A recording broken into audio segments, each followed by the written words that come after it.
In today's video, are cheat meals or fantasy cheat days a good idea?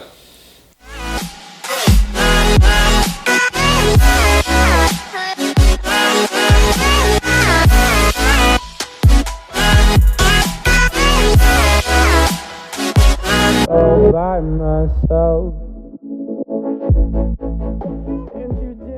Hey guys, what's going on? This is Paul Ravella from ProPhysique.com, and today's discussion is going to be about cheat meals, cheat days, 10,000 calorie challenges, basically any idea where a fitness person or a fitness idealist gets into a mindset of just cheating, eating a bunch of junk food, eating all the foods that they want to eat, maybe trying something like the 10,000 calorie challenge. I want to give you my thoughts on when I think it's appropriate or never appropriate. Is that ever the case? And then we could discuss, some of the specifics. And the reason it came up is I've gotten a few questions on my Instagram direct message about some fitness YouTubers who have, been doing things like fantasy cheat days, like Stephanie Buttermore. And then of course, everyone that I think is a fitness YouTuber has most likely tried the 10,000 calorie challenge, and I want to talk about why I never do those things and my thoughts on the fantasy cheat day type stuff. And first and foremost, let me say this. I think anytime that we get into a discussion about food, there's going to be some feelings, right? Like food brings up some thoughts in people, but what I like to do is remind myself that back in before I understood nutrition or before I was into fitness, I like to think about how I approach things in those days. I ate when I was hungry, I ate what sounded good, and if I started to get out of shape or didn't like the way I felt, I didn't eat those foods anymore, right? It was a pretty simple process for me. When you start lifting weights, when you start paying attention to nutrition, and especially when you start to become an adult, I feel like adults like to impart their morality on you, like, oh, I can't believe you're eating that. Oh, that's not GMO. Listen, I drank water out of the hose when I was a kid, and I'll still drink water out of the hose, okay? I don't need my food to be non-GMO. I don't really buy into a lot of this new age nutrition stuff, right? I'm just a simple nuts and bolts kind of guy. Now, I love that everyone can do what they want to do, but don't impart your opinion on someone else. I just don't do that. I believe we should do what we enjoy and stick with it. So right off the bat, when I'm talking about 10,000 calorie challenges and cheat days, well, I'm going to talk about what makes sense to me, and it might not make sense to you, but that's the way I feel like I have to approach these videos, because I'm never going to tell you this is right and this is wrong. I'm going to tell you, how I think this should go, and hopefully it just helps you come to ease with what's in your heart. Because if you're asking me the question, I feel like you probably already know the answer, and you're either A, looking for me to validate your answer, or you're looking for me to steer you in a different direction because that's what you want to be told to do, okay? So let's talk about the first kind of trend, which was the 10,000 calorie challenge. So the 10,000 calorie challenge, as I understand it, is a one-day window where you try to eat 10,000 calories in a single day. And I don't think any of the calories can come from fluids, so you can't like drink your calories.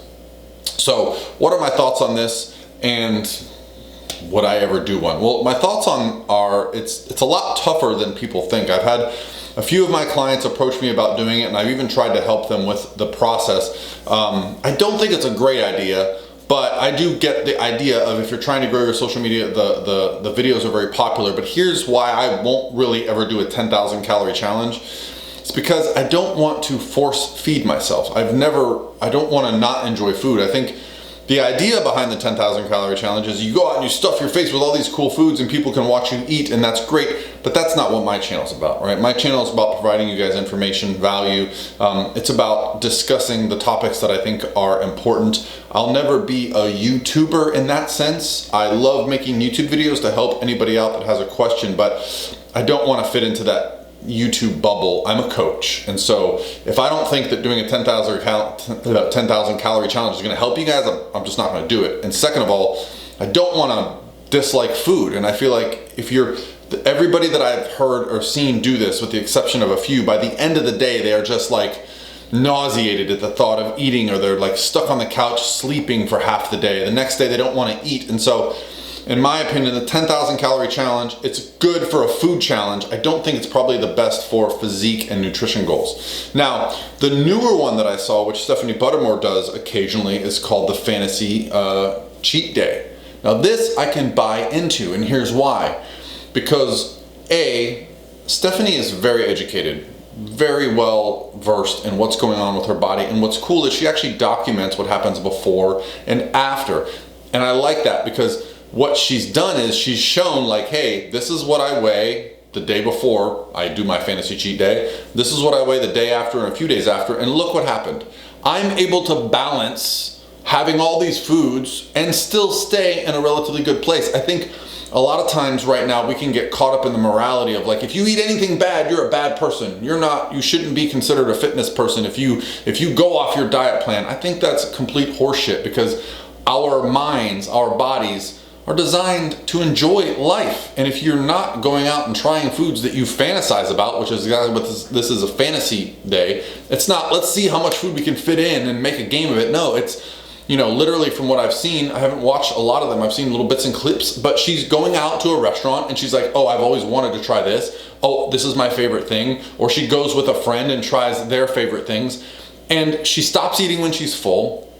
This I can get down with, and this is likely something that I'll probably do in the future with Lauren Conlon. How many calories will I eat? Well, it'll probably depend where I'm at with my body fat. You see, hunger signaling, for those that aren't familiar with how leptin reacts on our body, so the leaner you get, the longer you diet, the less leptin you have. And when you have no leptin in your body, when you eat a meal, you don't feel satiated. So currently I'm dieting down, and that means when I eat, I don't feel full. So that's a weird thing to think about because, when we're going back to when I was a kid, what did I do? I ate something that I liked, and when I was full, I stopped eating. Well, imagine if you didn't have that full response. What would you do? How much could you eat? So I do think there is the potential, if I do one of these fantasy cheat days, Lauren Conlon and I have discussed doing it, and I think if I do it anywhere near my dieting phase, where leptin is still out of balance, hormones basically, I could potentially eat a lot of food. But we'll see, again, because it's something that builds up over the day. And what will I do?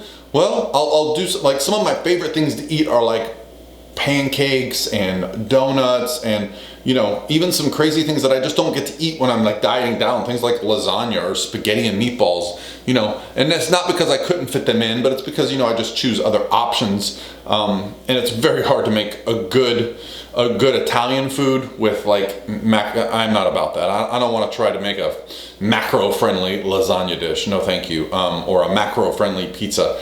I'll just eat my macro-friendly foods as they are, and when it's time, I'll get down with some stuff. So my thoughts are, if you are in a good place mentally, especially if you're not just coming out of a competition, don't tell me that that's a good time to do a 10,000 calorie challenge or a fantasy cheat day right after a competition, because your body's not regulating. Stephanie is doing these fantasy cheat days in a very normal, healthy place. She has a very good metabolism, and she's training and recovering, and all these things are happening. So we just want to make sure, in my opinion, that fantasy cheat days or cheat meals, I think they're a great idea. They're a great part of life. I think if something like a cheat day or a cheat meal allows you to stay consistent with your diet the rest of the time, then I say go for it. I'm all about consistency. I'm not about being perfect. I don't want you to eat a perfect meal for every day for the rest of your life. No.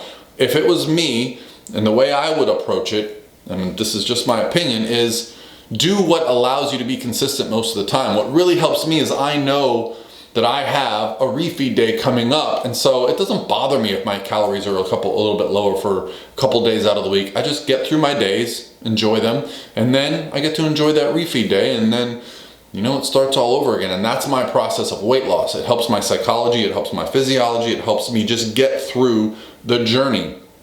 Now, when I'm in the improvement season, I take the reins off. I eat the food off my son's plate more. I eat my wife's leftovers. I might order dessert. So you see, that's the big difference for me between dieting and not dieting. It's simply the restrictions and the controls on the grabbing and the snacking. The meals that I eat 4 times a day, 5 times a day, that doesn't change all that much. It's all the other stuff that changes. So do I think that a healthy person can do cheat days and fantasy cheat meals and even the 10,000 calorie challenge? Yes, I do. I just think you have to approach it intelligently and understand where your body's at during that process to make the right decisions. All right, guys, this is Paul from ProPhysique.com, and I'll talk to you tomorrow.